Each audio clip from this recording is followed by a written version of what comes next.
وخاتم الانبیاء سبحانک لا علم لنا الا ما علمتنا انک انت العلیم الحکیم اما بعد فاعوذ باللہ السمیع العلیم من الشیطان الرجیم بسم اللہ الرحمن الرحیم وَإِذْ بَوَّأْنَا لِإِبْرَاهِيمَ مَكَانَ الْبَيْتِ أَلَّا تُشْرِكْ بِي شَيْئًا وَطَهِّرْ بَيْتِيَ لِلطَّائِفِينَ وَالْقَائِمِينَ وَالرُّكَّعِ السُّجُودِ۔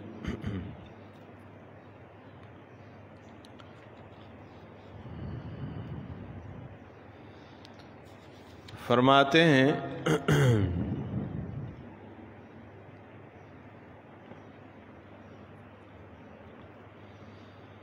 یہاں سے دوسرا حصہ شروع ہوتا ہے آخر سورت تک۔ اس میں 3 باب ہیں۔ پہلا باب ہے آیت نمبر 38 تک۔ اس میں رد شرک فعلی ہے، ذکر مسائل 4 کے ساتھ۔ ایک مسئلہ ہے نظر للہ۔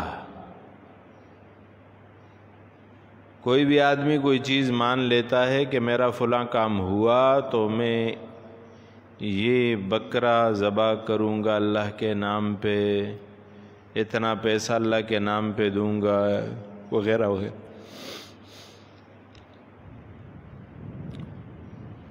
اسے کہتے ہیں نظر للہ۔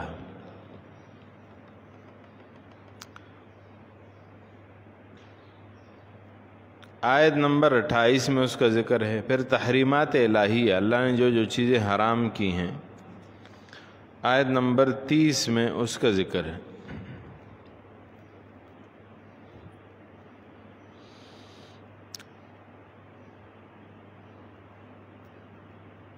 وَمَن يُعَظِّمْ ذَلِكَ وَمَن يُعَظِّمْ حُرُمَاتِ اللَّهِ فَهُوَ خَيْرٌ لَهُ عِندَ رَبِّهِ وَأُحِلَّتْ لَكُمُ الْأَنْعَامُ إِلَّا مَا يُتْلَى عَلَيْكُمْ فَاجْتَنِبُوا الرِّجْسَ مِنَ الْأَوْثَانِ وَاجْتَنِبُوا قَوْلَ الزُّورِ۔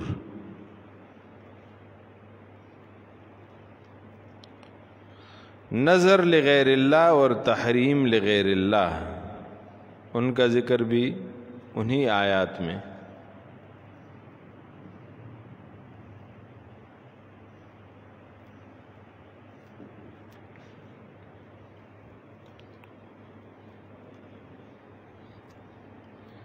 بیان حال مشرک ذکر ہوتا ہے آیت نمبر 31 میں، اور دلیل نقلی ہے حضرت ابراہیم علیہ السلام کے واقعہ کے ساتھ جو یہاں سے شروع ہو رہا ہے، آیت نمبر 26۔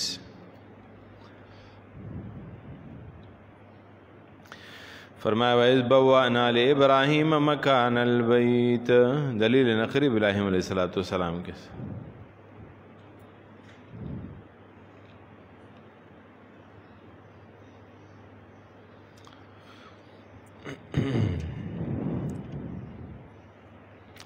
اور جب ہم نے ٹھکانہ دیا ابراہیم علیہ السلام کو مکان البیت، بوأنا اے وطأنا او بینا، ہم نے بیان کیا لہو اس کے لیے۔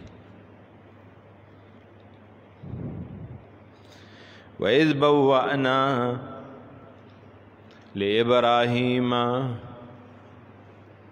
شیخ الانصاف معنی کرتے ہیں اور جب ٹھیک کر دی ہم نے ابراہیم کو جگہ اس گھر کی، مکان البیت یعنی کعبۃ اللہ کی، البیت سے مراد بیت اللہ ہے۔ اللہ تشرک بھی شیئا، کہ شریک نہ کرنا میرے ساتھ کسی چیز کو، وَطَهِّرْ بَيْتِيَ لِلطَّائِفِينَ وَالْقَائِمِينَ وَالرُّكَّعِ السُّجُودِ، اور پاک رکھ میرا گھر طواف کرنے والوں کے لیے، کھڑے ہونے والوں کے لیے، رکوع کرنے والوں کے لیے، سجدہ کرنے والوں کے لیے۔ عبادت کے مختلف طریقے۔ طائفین کا ذکر سب سے پہلے کیا، قائمین، رکع اور سجود کا ذکر بعد میں کیا۔ کیوں؟ اس وجہ سے کہ رکوع، قیام اور سجدہ یہ نماز کا نام ہے، یعنی اس سے مراد نماز ہے، اور نماز دنیا میں کہیں بھی ہو سکتی، لیکن طواف بیت اللہ کی خصوصیت ہے۔ یہی وجہ ہے کہ جب آپ بیت اللہ میں داخل ہوں تو سب سے پہلا کام کیا کریں گے؟ طواف کا۔ ہاں اگر فرض نماز کھڑی ہے اور آپ داخل ہو گئے بیت اللہ میں تو پھر تو آپ فرض نماز پڑھیں گے، فرض۔ یہاں تک کہ اگر تراویح بھی شروع ہیں بیت اللہ کے اندر تو آپ تراویح میں شریک نہیں ہوں گے، کیونکہ وہ سنت ہے، آپ پہلے طواف کریں گے۔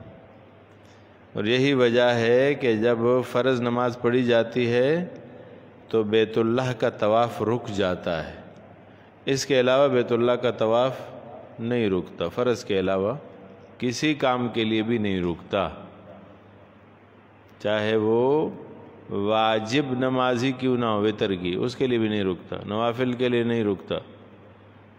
کوئی اور نماز پڑھی جا رہی ہو، فرض کریں بارش کی ضرورت ہے، صلاۃ استسقاء پڑھ رہے ہیں، تب بھی طواف جاری رہے گا۔ طواف مطاف کے اندر ہوگا، پھر وہ باقی عبادات جو کرتے ہیں پھر وہ برآمدوں میں نماز پڑھاتے ہیں۔ تراویح کی نماز بھی برآمدوں میں ہوتی ہے، صحن کعبہ میں نہیں ہوتی، کیونکہ صحن کعبہ میں طواف ہو رہا ہوتا ہے۔ تو اسے پہلے اس لیے ذکر کیا، طہر بیتی للطائفین وأذن فی الناس بالحج، اور لوگوں کو اطلاع کر دیجئے بالحج، حج کے ساتھ، یاتوک رجالا، کہ آئیں آپ کے پاس پیدل چل کر، پیدل پہلے ذکر کیا یہ، یاتوک رجالا وعلی کل ضامر، اور ہر دبلی پتلی اونٹنی پر، یاتین کہ آئیں، من کل فج حمیق، من کل طریق بعید، ہر دور کے رستے سے۔ ابن عباس رضی اللہ تعالیٰ عنہ فرماتے ہیں کہ منافع کی قسمیں ہیں، منافع فی الدنیا و منافع فی الآخرہ۔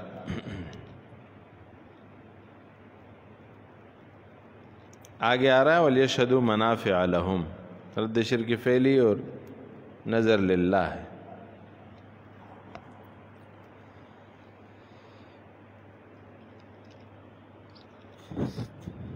منافع فی الدنیا و منافع فی الآخرہ، اور فرماتے ہیں فَأَمَّا مَنَافِعُ الْآخِرَةِ فَرِضْوَانُ اللَّهِ تَعَالَى، اللہ کی رضا مندی ہے۔ وَأَمَّا مَنَافِعُ الدُّنْيَا فَمَا يُصِيبُونَ مِن لُحُومِ الْبُدْنِ فی ذلک اليوم والذبائح والتجارات، روح المعانی جلد 17 صفحہ 145۔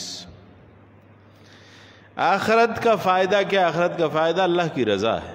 اور دنیا کا فائدہ کیا ہے؟ دنیا کا فائدہ یہ کہ اس دن گوشت ملے گا، ذبائح ہوں گے، تجارات ہوں گی، ان سب میں فائدہ کما سکتا ہے۔ اوپر کہا وَأَذِّن فِي النَّاسِ، لوگوں میں اطلاع کر دیجیے۔ اس کے شان نزول میں جامع اسباب النزول میں شیخ خالد عبد الرحمن کہتے ہیں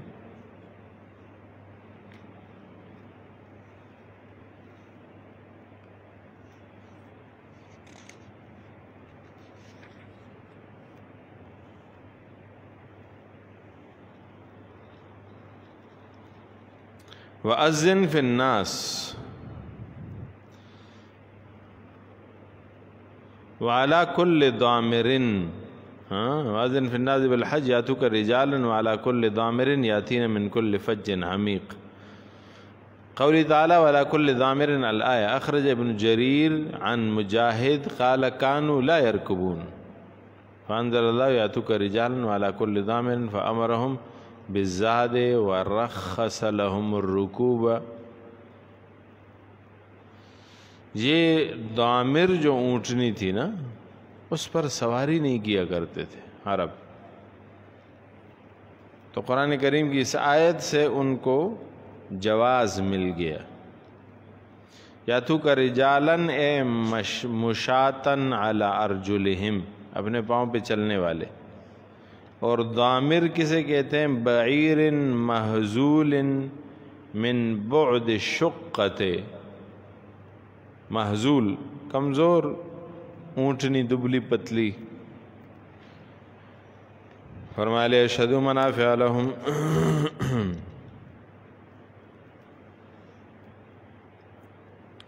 جب کعبہ تعمیر ہو گیا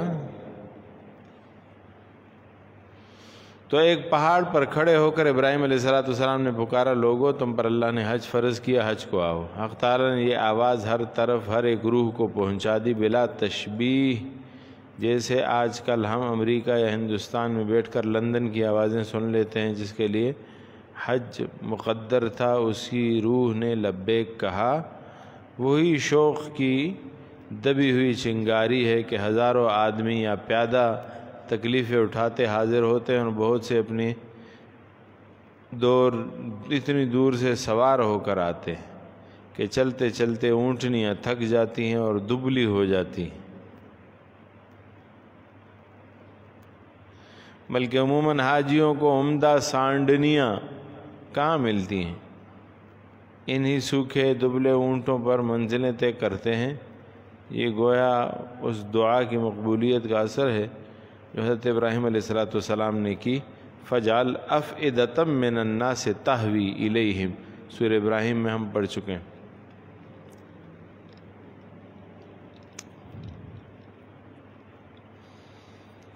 فرمایا رد شرک فعلی اور نظر اللہ کا ذکر، لیشہدوا منافع، تاکہ حاضر ہوں، منافع لہم، فائدے ان کے لیے، یذکر اسم اللہ، ذکر کریں اللہ جل شانہ کے نام کا، فی ایام معلومات، مخصوص معلوم دنوں میں، علی ما رزقہم، اس چیز پر جو اللہ جل شانہ نے انہیں رزق دیا، من بہیمۃ الانعام، بہیمۃ الانعام، بہیمۃ الانعام سے مراد کیا ہے؟ جو اللہ نے دیے ہیں ان کو مویشی۔ بہیمۃ الانعام سے مراد الابل والبقر والضأن والمعز، اونٹ، گائے، دمبا اور بکری۔ یہاں فرماتے ہیں اذکر اسم اللہ فی ایام معلومات میں 4 عنوانات کا ذکر ہو رہا ہے۔ نظر للہ و نیاز للہ، یہ جائز۔ نمبر 2، تحریمات اللہ حق ہے، تحریمات غیر اللہ باطل ہیں۔ 3 ہو گئے مسئلے۔ چوتھا، نظر لغیر اللہ اور نیاز لغیر اللہ یہ حرام ہے۔ ان سب کا ذکر ہو رہا ہے یہاں پہ۔ فرمایا اذکر اسم اللہ فی ایام معلومات علی ما رزقہم من بہیمۃ الانعام، فکلوا، بس کھاؤ، منہا، اس سے، واطعموا البائس الفقیر، اور کھلاؤ بدحال فقیر کو بھی۔ فقیر کو بھی غریب کا حرام کھانا نہیں کھلا سکتے، حلال کھانا کھلائیں گے، مشکوک کھانا بھی نہیں کھلا سکتے، نہیں تو آپ بتائیں گے فقیر کو۔ امام احمد بن حنبل رحمۃ اللہ علیہ کے بارے میں آتا ہے کہ امام احمد بن حنبل رحمۃ اللہ علیہ بہت زیادہ ذہین تھے۔ ایک روایت میں 7.5 لاکھ اور ایک روایت میں آتا ہے 10.5 لاکھ احادیث کے حافظ تھے، ایک روایت میں آتا ہے 13.5 لاکھ احادیث کے حافظ تھے امام احمد بن حنبل۔ امام احمد بن حنبل رحمۃ اللہ علیہ نے اپنے وہ خوراک کیا کھاتے تھے جس سے حافظہ اتنا تیز؟ امام احمد بن حنبل لحمن طریہ، مچھلی کھاتے تھے اور حلال کھاتے۔ ہمیشہ یہ اصرار رہا ہر چیز میں کہ حلال کا اہتمام کرتے، حرام تو حرام، مشکوک چیز بھی نہیں کھاتے تھے، نہ کھاتے نہ گھر میں کھانا دیتے تھے۔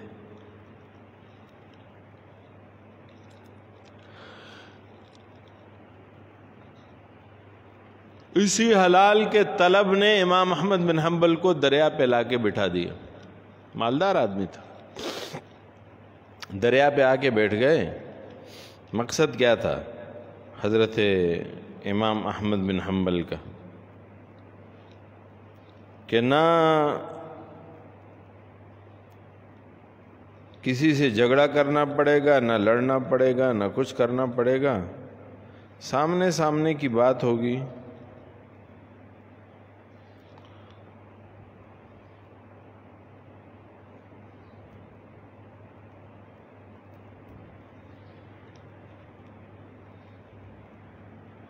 کہ ہم یہاں سے مچھلی پکڑیں گے صاف ستھری، ظاہر ہے کہ سمندر سے پکڑیں گے اور اسے استعمال کریں گے۔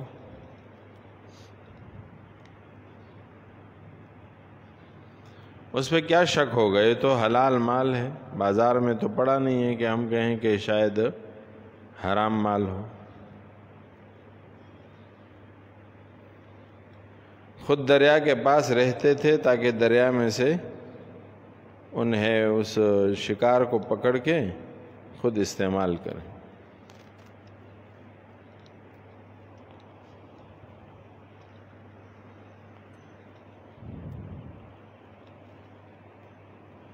تو فرماتے ہیں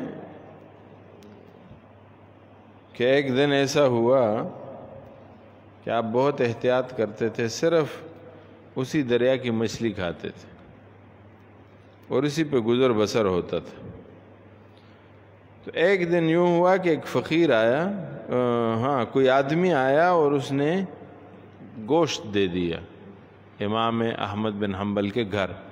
امام احمد بن حنبل سبق پڑھا رہے تھے، گھر تشریف لائے تو گوشت پڑا ہوا، تو پوچھا کہ یہ گوشت کہاں سے ہے؟ نے کہا کہ کوئی آدمی دے گیا ہے۔ کون دے گیا ہے؟ کہا کہ جی یہ تو نہیں پتا، اس نے بتایا نہیں، بس دے کے وہ بھاگ کے چلا گیا۔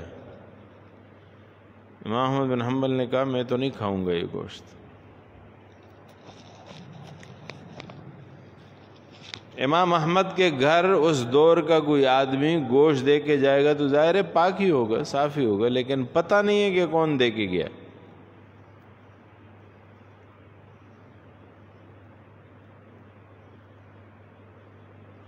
یہاں تو لوگ خود حرام کرتے ہیں اور پھر اس کا دفاع کرتے ہیں۔ ہاں جی، پھر اس کا دفاع کرتے ہیں، اپنے آپ کو پاکیزہ اور مطہر بنانے کے لیے ایک جدوجہد کرتے ہیں، حتیٰ کہ اپنی کی ہوئی پیشاب کی ہوئی چیزوں کو لوگ استعمال کر دیتے ہیں اور کہتے ہیں نہیں جی یہاں پہ تو کچھ نہیں ہوا تھا۔ کہتے ہیں ایک آدمی تھا، اس کے پاس بہت زیادہ کشمش تھی، کشمش اس کی بھیجنے کا تو بہت زیادہ تھی اس کے پاس۔ تو سفر میں نکلا تو اس میں سے جو تھوڑا سا بھی خراب ہوتا تھا اسے کھاتا نہیں تو پھینک دیتا تھا۔ اس توڑے میں وہ جمع ہوتے رہے تو اس نے کیا کیا کہ ایسے جنگل کا سفر درپیش تھا، یہ گیا جنگل کے سفر پہ،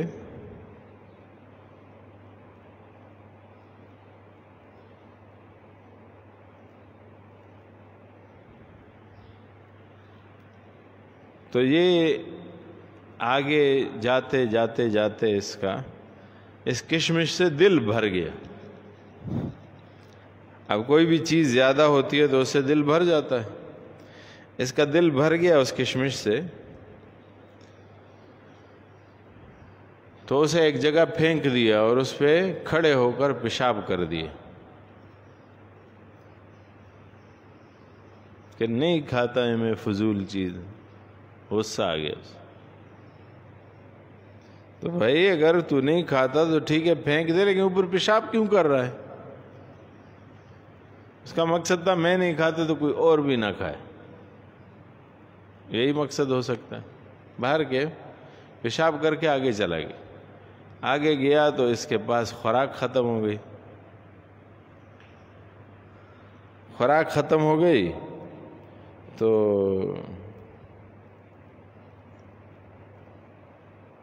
فرماتے ہیں کہ کچھ وقت گزار کے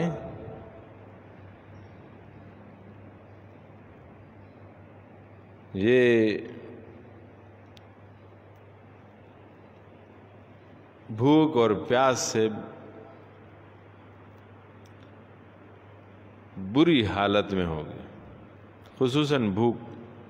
پانی تو پی لیتا تھا لیکن کھانے کی کوئی چیز نہ تھی. تو اس کے ذہن میں آیا کہ ضد نہ کر، واپس چل، وہ کشمش پڑی ہے وہ لے لے.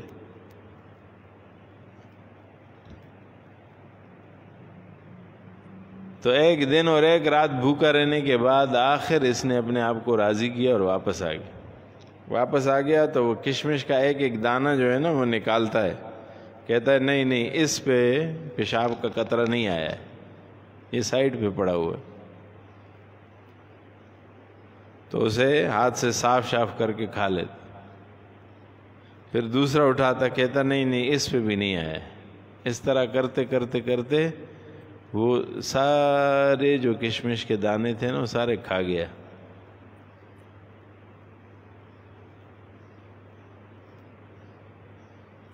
تو میں عرض کر رہا تھا کہ یہاں لوگ خود کسی چیز پر پیشاب کر کے اس کے بعد اسے پھر صاف ثابت کر کے کھا لیتے ہیں.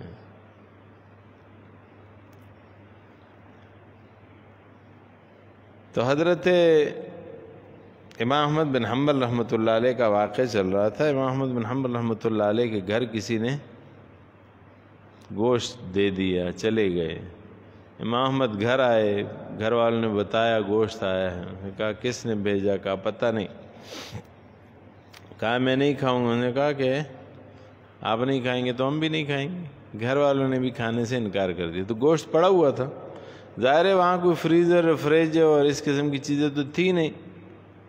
تو گوشت سامنے پڑا ہوا تھا اور اتنا بڑا گھر بھی نہیں تھا کہ جس میں پتہ نہ چلے کہ گوشت کہاں سے آیا، کہاں پڑا ہوا ہے. سامنے گوشت پڑا ہوا. امام احمد صاحب سبق کو جاتے تو کہتے اس گوشت کو ہٹا دو یہاں سے. واپس آتے دیکھتے گوشت پڑا ہوتا، کھانا تو تھا نہیں. تو جو چیز ویسے ہی پڑی ہوئی ہو تو دل پہ بوجھ پڑا رہتا ہے.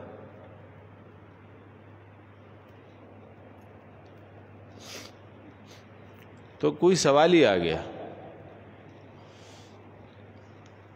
اس نے کہا کہ میں نے کھانا نہیں کھایا، مجھے کھانا کھلائی. تو امام احمد بن حنبل رحمۃ اللہ علیہ گھر میں بیٹھے ہوئے تھے.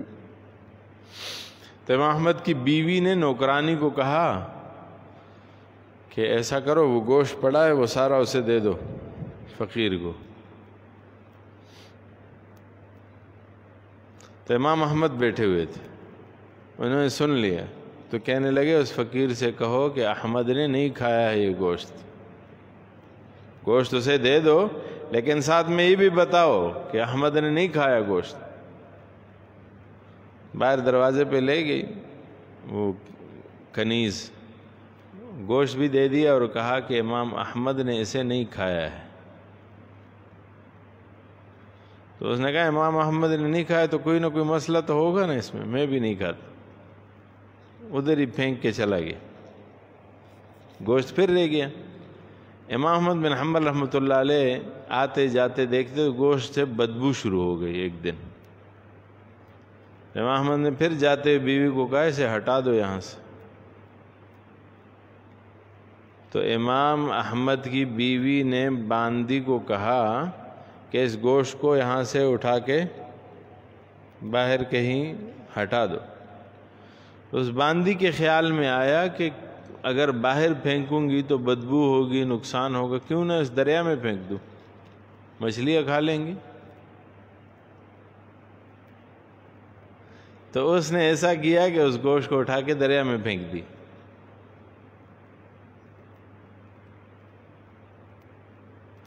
امام احمد بن حنبل رات کو گھر آئے تو پوچھا وہ گوشت کہاں ہے؟ کہا کہ جی وہ تو پھینک دیا ہے. کس نے پھینکا ہے؟ فلاں نے. کہاں پھینکا ہے؟ کہا جی دریا میں. انہوں نے کہا اوہ تو مصیبت کر دی. اب کیا پتا کون سی مچھلی نے وہ گوشت کھا لیا ہے. تو قسم اٹھا لی آج کے بعد اس دریا کا گوشت، اس دریا کی مچھلی امام احمد نہیں کھائے گا.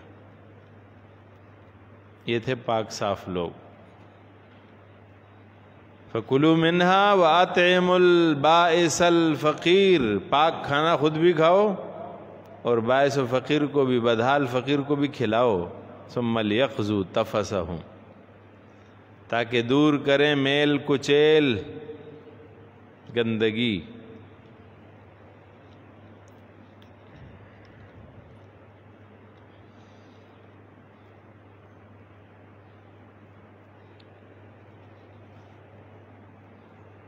ثم لیقضوا، پھر چاہیے کہ ختم کر دیں. شیخ الانسان معنی کرتے ہیں اپنا میل کچیل.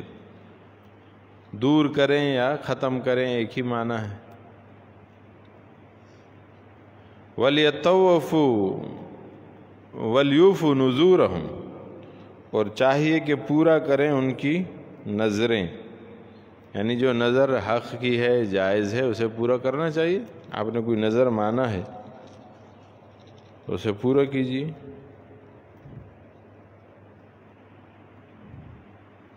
وَلْيَطَّوَّفُوا بِالْبَيْتِ الْعَتِيقِ، اور طواف کریں بیت اللہ کا. یعنی جائز ہے، جو کام جائز ہیں کرتے جائیں، کسی کی طرف سے کوئی ممانعت نہیں ہے. جہاں سے لبیک شروع کرتے ہیں، حجامت نہیں بنواتے، ناخن نہیں لیتے، بالوں میں تیل نہیں ڈالتے، بدن میں میل اور گرد و غبار چڑھ جاتا ہے، زیادہ مل دل کر غسل نہیں کرتے. ایک عجیب عاشقانہ اور مستانہ حالت ہوتی ہے حج میں.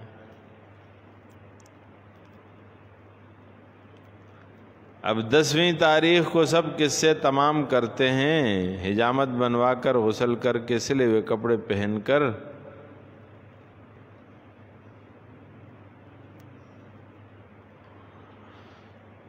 طواف زیارت کو جاتے ہیں. وَلْيَطَّوَّفُوا بِالْبَيْتِ الْعَتِيقِ، سب کچھ کر لیا، قربانی کا ذکر بھی کیا، بائس و فقیر کو کھلانے کا ذکر بھی کر دیے.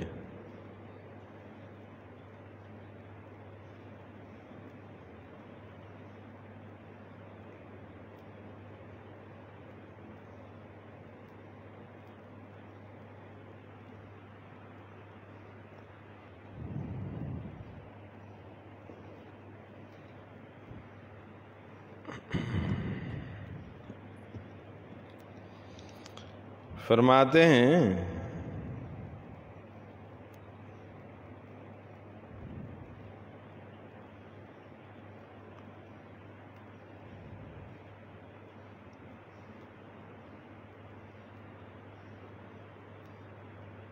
طواف زیارت کو جاتے ہیں، جس کو ذبح کرنا ہو پہلے ذبح کر لیتا ہے، اور اپنی منتیں پوری کرنے کے لیے سے مراد یہ ہے کہ اپنی مرادوں کے واسطے جو منتیں مانی ہیں ادا کریں. اصل منت اللہ کی ہے اور کسی کی نہیں.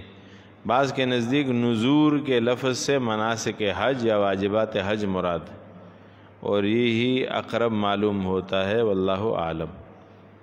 تنبیہ ایک ذکر کرتے ہیں، وَلْيَطَّوَّفُوا بِالْبَيْتِ الْعَتِيقِ. عتیق کے معنی ہے قدیم، پرانے. اور بعض کے نزدیک بیت عتیق اس لیے کہا گیا کہ اس گھر کو برباد کرنے کے غرض سے جو طاقت اٹھے گی، حق تعالیٰ اس کو کامیاب نہ ہونے دے گا، تان کہ خود اس کا اٹھا لینا منظور ہو. فرمایا ذالک ومن یعظم حرمات اللہ، یہ اور جو بڑا جانے ہیں حرمات اللہ، اللہ جل شانہ کی حرمات کو، جو شخص محترم احکام کی وقعت کرے گا. ومن یعظم حرمات اللہ، اور جو کوئی بڑائی رکھے اللہ کے حرمتوں کی. شیخ الانصاف معنی کرتے ہیں فَهُوَ خَيْرٌ لَهُ عِنْدَ رَبِّهِ، اس کے لیے بہتر ہے اس کے رب کے ہاں. وَحِلَّتْ لَكُمُ الْأَنْعَامُ، حلال کیے گئے تمہارے لیے انعام حیوان. إِلَّا مَا يُتْلَى عَلَيْكُمْ، مگر جو تم کو سناتے ہیں. فَاجْتَنِبُوا الرِّجْسَ مِنَ الْأَوْثَانِ، بس بچو گندگی سے. الرجس القذرہ، والنجس هو الأوثان، بت ہیں.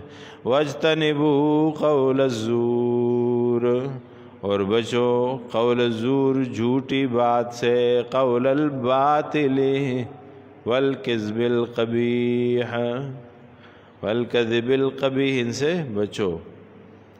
حنفاء للہ، حنفاء معنی ہے مائلین عن الباطل الی الدین الحق، باطل دین سے صحیح دین کی طرف مائل ہونے والے حنفاء، حنفاء حنیف کی جمع ہے، حنفاء للہ غیر مشرکین بہ، اللہ کے ساتھ کسی کو شریک نہیں بناتے، من الاوثان، ہاں، ومن یشرک، اور جو شرک کرے باللہ اللہ جل شانہ کے ساتھ کسی کو شریک بنائے، فکأنما خر من السماء، گویا کہ وہ آسمان سے گر پڑا، فتخطفہ الطیر، نوچ لیں اچک لیں اس کو پرندے، او تہوی بہ الریح، یا پھینک دے اس کو ہوا، تہوی اے تسقطہ وتقذفہ بہ الریح، کہاں سے؟ من مکان سحیق، اے من موضع بعید مہلک، دور کی جگہ سے، ایسی دور کی جگہ جو ہلاک کر دینے والی ہو۔ فرماتے ہیں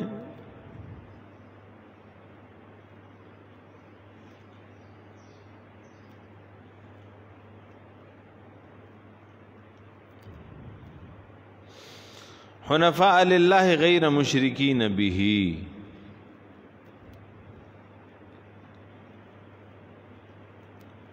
مولانا شبیر احمد عثمانی رحمۃ اللہ علیہ فرماتے ہیں، یہ شرک کی مثال بیان فرمائی، اس کا خلاصہ کیا ہے؟ توحید نہایت اعلیٰ اور بلند مقام ہے، اس کو چھوڑ کر جب آدمی کسی مخلوق کے سامنے جھکتا ہے تو خود اپنے آپ کو ذلیل کرتا ہے، اور آسمان توحید کی بلندی سے پستی کی طرف گراتا ہے۔ ظاہر ہے کہ اس قدر اونچے سے گر کر زندہ بچ نہیں سکتا۔ اب یا تو ہوا اور افکار ہوا یعنی خواہشات اور افکار ردیہ بیکار افکار کہ مردار خور جانور چاروں طرف سے اس کی بوٹیاں نوچ کر کھائیں گے، یا شیطان لعین ایک تیز ہوا کے جھکڑ کی طرح اس کو اڑا کر لے جائے گا اور ایسے گہرے کھڈ میں پھینکے گا جہاں کوئی ہڈی پسلی نظر نہ آئے۔ یا یوں کہو کہ مثال میں دو قسم کے مشرکوں کا الگ الگ حال بیان ہوا ہے۔ جو مشرک اپنے شرک میں پوری طرح پکا نہیں، تذبذب ہے، کبھی ایک طرف جھک جاتا ہے کبھی دوسری طرف، وہ فتخطفہ الطیر کا، اور جو مشرک اپنے شرک میں پختہ اور مضبوط اور اٹل ہے وہ تہوی بہ الریح فی مکان سحیق کا مصداق ہے۔ یا تخطفہ الطیر سے مراد لوگوں کے ہاتھوں مر جانا، اور تہوی بہ الریح فی مکان سحیق سے طبعی موت مرنا مراد ہے۔ اکثر مفسرین نے وجہ تشبیہ کے بیان کی کہ بیان میں فرمایا، اسی طرح کے احتمالات انہوں نے بھی ذکر کیے، لیکن حضرت شاہ صاحب لکھتے ہیں کہ جس کی نیت ایک اللہ پر ہے وہ قائم ہے، اور جہاں نیت بہت طرف گئی وہ سب اس کو پریشان کر کے راہ میں سے اچک لیں گی، یہ سب سے منکر ہو کر دہری ہو جائے گا۔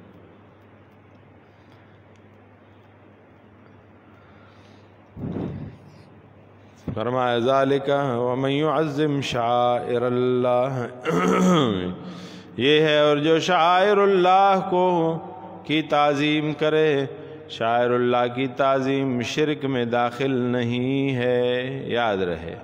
اس کے دل میں پرہیزگاری کا مضمون اور خدا واحد کا ڈر ہو، وہ اس کے نام لگی چیزوں کا ادب ضرور کرے گا۔ یہ ادب کرنا شرک نہیں بلکہ عین توحید کے آثار ہیں۔ سمجھ رہے ہیں بات کو؟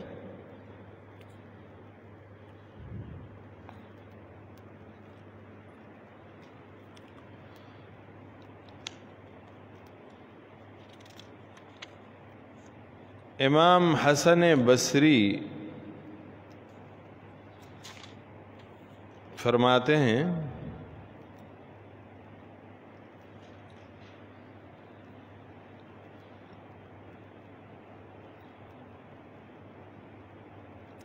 وَمَن يُعَظِّمْ حُرُمَاتِ اللَّهِ شَعَائِرَ اللَّهِ، فرمایا قال الحسن انہا دین اللہ کل، یہ سارا اللہ کا دین ہے شاعر اللہ جو ہے، وَتَعْظِيمُهَا التزامها، اور تعظیم اس کا کیا ہے؟ اس کا التزام، اس کو لازم پکڑنا ہے تعظیم۔ شاعر اللہ کیا ہیں؟ شاہ ولی اللہ رحمۃ اللہ علیہ نے ذکر کیے ہیں: زمان عبادت، مکان عبادت اور علامات عبادت۔ زمان عبادت رمضان، زمان عبادت ذوالحج،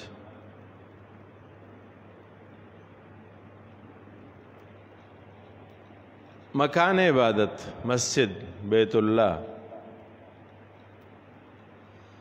مسجد نبوی، مکان عبادت۔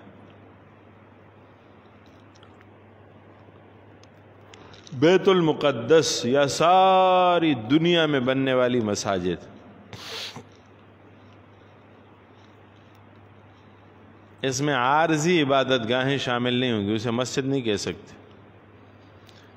مثلا آپ نے ایک جگہ مقرر کی ہے کہ اس جگہ آپ نماز پڑھیں، صاف ستھری کر کے رکھ دیے، لیکن وقف نہیں کی، مسجد کے لیے نہیں ہے، آپ کا خیال ہے کہ مسجد کہیں اور بنائیں گے، یا گھر میں کوئی جگہ خاص کر لی اپنی نماز کے لیے، اسے مصلی کہیں گے، مصلی یعنی جہاں نماز پڑھی جاتی ہے، مسجد نہیں کہہ سکتے۔ پیٹرول پمپوں پہ اکثر بنی ہوئی ہوتی ہے، لیکن عارضی پیٹرول پمپ آج ہے کل نہیں ہوگا تو مسجد بھی نہیں ہوگی، اسے مسجد نہیں کہیں گے، مصلی کہیں۔ ہوٹل ہے، ہوٹلوں میں لوگ بنا لیتے ہیں، آج ہوٹل یہاں ہے، کل حاجی شاہ میں ہے، پرسوں گوندل میں، ترسوں ٹیکسلا میں، وہی ہوٹل والے ہوٹل اٹھا کے لے جاتے ہیں۔ تو مسجد جو ہے اس کی زمین تحت الثری سے لے کر وہ عرش تک ساری اللہ کی ہوتی ہے، وقف جو ہو جائے وہ وقف ہے، اور یہاں سے لے کر آسمان تک وہ وقف ہے اور جنت کا ٹکڑا ہے۔ اور اللہ جل شانہ کو اس زمین میں سب سے محبوب مقام کون سا ہے؟ احب البلاد الی اللہ مساجدها، سارا شہر ہے، شہر میں ساری معتبر جگہیں،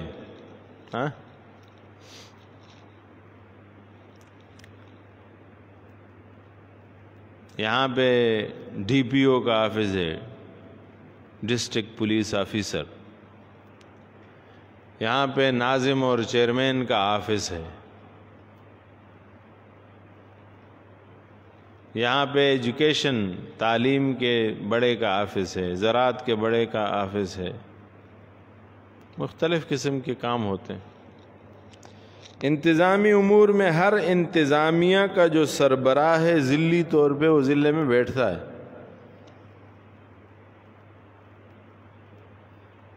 بڑے بڑے 17-18 سربراہ بیٹھے ہوئے ہوتے ہیں ہر ضلع میں، اپنے کام کو دیکھتے ہیں، ان کے ظاہر 17-18 دفاتر ہیں،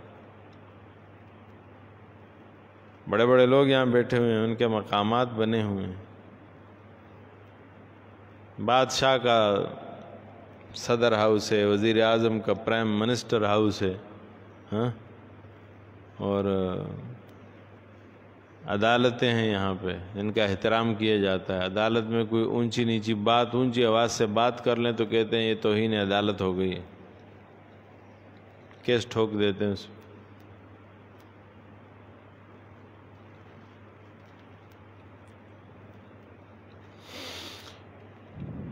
یہ ساری چیزیں دنیا والوں کی نظر میں بڑی ہیں، اللہ کی نظر میں بڑی کون سی؟ اللہ جل شانہ فرماتے ہیں ابغض البلاد الی اللہ اسواقها، بازار اللہ کی نظر میں سب سے بری جگہ ہے۔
دوڑ مسجد کو ہوتی تھی، اور ملا تو نبی کا وارث ہے نا، کیا کرے گا؟ وہی کرے گا جو نبی نے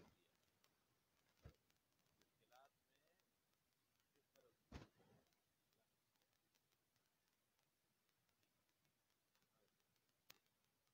شعائر اللہ، شعائر اللہ کیا ہے؟ زمان عبادت، مکان عبادت اور علامات عبادت، یہ دینار جو ہے یہ علامت ہے عبادت،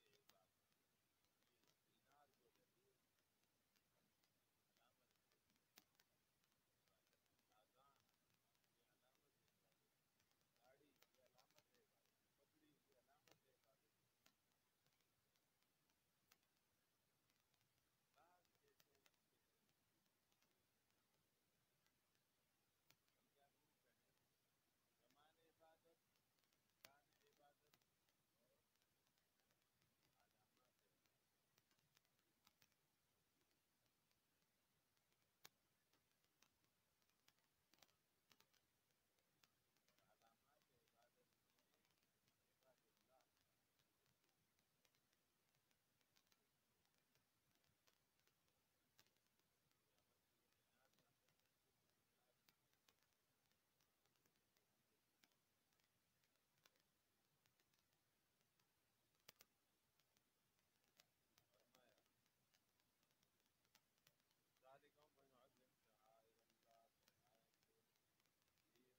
الله عليها صوافا فإذا وجبت جنوبها جب گر پڑے ان کے اطراف، جیسے آپ انہیں مارتے ہیں نا پھر کچھ عرصے کچھ وقت بعد وہ گر جاتے ہیں، تو کلوا منها اللہ فرماتے پھر ان میں سے کھاؤ، وأطعموا القانع والمعتر اور کھلاؤ صبر کرنے والے اور بے قرار کو۔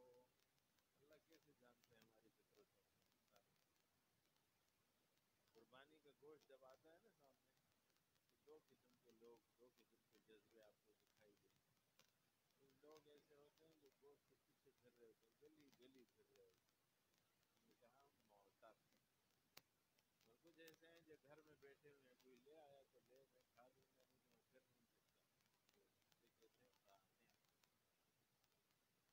اللہ نے قانع کا ذکر پہلے کیا اور معتر کا بعد میں کیا، اس سے ظاہر ہوتا ہے کہ قانع کا درجہ اونچا ہے۔ یضمخون البیت بلحوم الابل ودمائها، فقال اصحاب النبی صلی اللہ علیہ وسلم فنحن احق ان نضمخ، وہ قربانی کرتے تھے تو کیا کرتے تھے؟ اپنے گھروں کے اوپر خون اور گوشت مل لیتے تھے۔ دیکھیے اس گھر والے نے قربانی کی، تو پھر صحابہ نے کہا یہ تو ہم قربانی اجازت دیتے ہیں، تو چاہیے کہ ہم بھی اپنے دیواروں پہ ایسا کریں، اپنے دروازوں پہ کریں۔ دیکھتے ہوئے لن ینال اللہ لحومها، نہیں پہنچتا اللہ جل شانہ کو ان کا گوشت، ولا دماؤها اور نہ ہی ان کا خون، ولکن ینالہ التقوی منکم، لیکن اللہ جل شانہ کو پہنچتا ہے تقوی تمہاری جانب سے۔ کذالک سخر لکم، کہ اللہ جل شانہ نے مسخر کیا تمہارے لیے، لتکبروا اللہ علی ما ہداکم، لتکبروا اللہ علی ما ہداکم،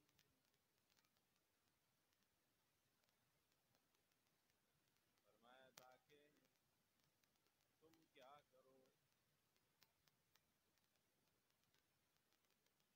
اللہ کی بڑائی پڑھو، بلندی ان کا درجہ، اس کا بیان علامہ ہداکم، اس بات پر کہ تم کو راہ سجائی، ان کا معنی ہے راہ سجائی مطلب راہ دکھائی، ہدایت دی تم کو، وبشر المحسنین اور بشارت دیجیے محسنین کو۔ بسم اللہ اللہ اکبر اللہم لک و منک کہہ کر ذبح کرو اور اللہ کا شکر ادا کرو کہ اس نے اپنی محبت و عبودیت سے افعال کیے کہ اس کی راہ دکھائے۔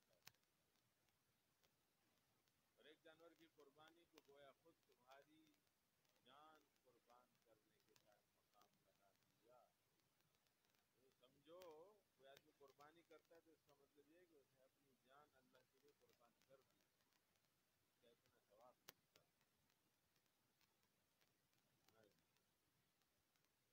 فرمایا ان اللہ یدافع عن الذین آمنوا، کہ اللہ جل شانہ دشمنوں کو ہٹا دے گا ایمان والوں سے، دفاع کرتا ہے ایمان والوں سے۔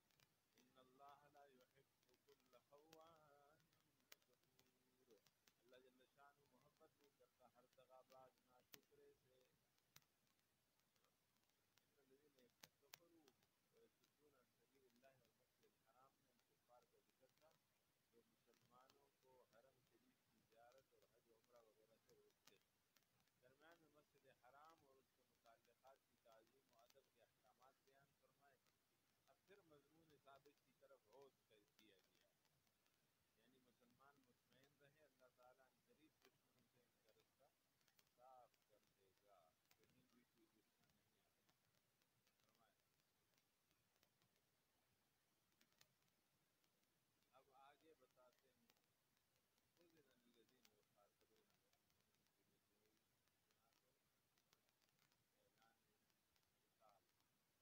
ظلموا، یہاں تو اعلان قتال،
کافر لڑتے ہیں اس واسطے کہ ان پر ظلم ہوا، اسے معلوم ہوتا ہے کہ مظلوم اپنے لیے لڑ سکتا ہے جہاد میں. ان اللہ علی نصرهم لقدیر، اللہ جل شانہ ان کی مدد پر قادر ہے. الذین وہ لوگ اخرجوا جو نکالے گئے من دیارہم ان کے گھروں سے بغیر حق بغیر حق کے، الا ان یقولوا مگر یہ کہ انہوں نے کہا ربنا اللہ ہمارا رب اللہ ہے. ولولا دفع اللہ الناس، اگر اللہ جل شانہ نہ ہٹایا کرتا ہے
اس کو سوچتے ہیں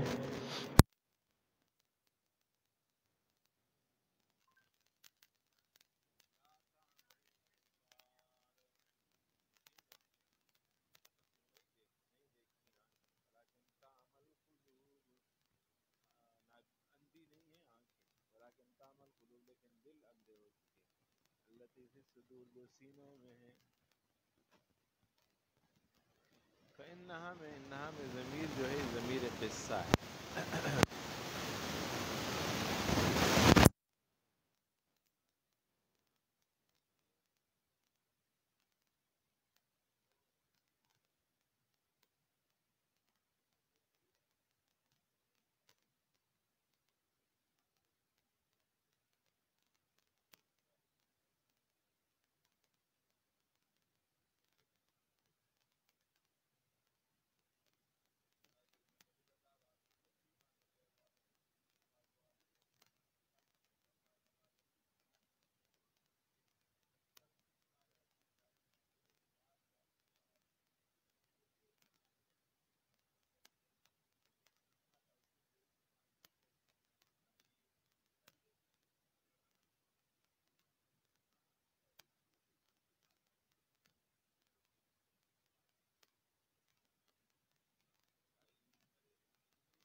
وما ارسلنا من قبلك من رسول ولا نبی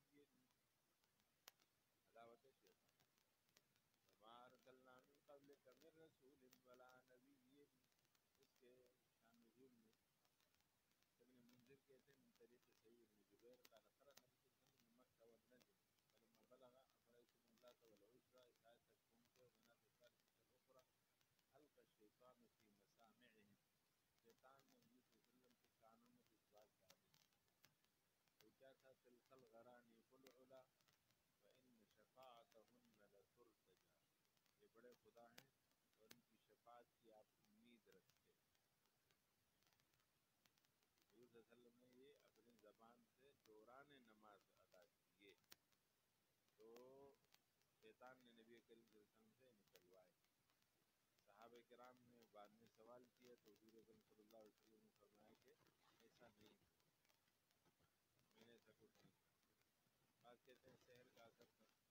تفسیر کبیر میں امام فخر الدین رازی فرماتے ہیں هذه روایت باطلۃ موضوعۃ. باطل اور موضوعی روایت ہے. اس میں نبی کریم صلی اللہ علیہ وسلم سے وہ الفاظ ادائیگی کا ذکر کیا گیا ہے جو الفاظ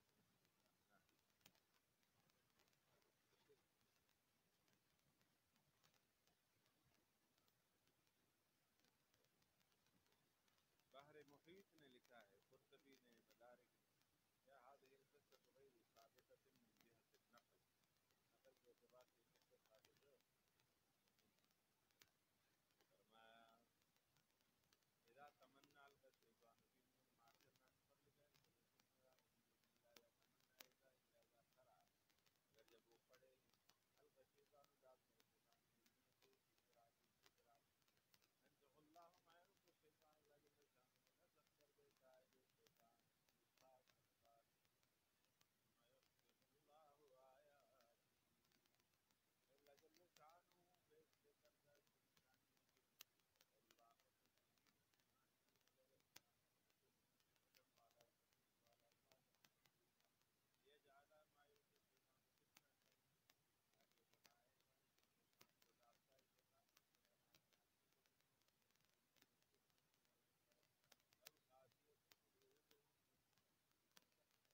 پھر قتل کیے گئے، اس سے مراد عثمان ابن مظعون یا ابو سلمہ ہیں، او ماتو یا مر گئے، لَيَرْزُقَنَّهُمُ اللَّهُ رِزْقًا حَسَنًا، اللہ جل شانہ انہیں رزق دے گا بہترین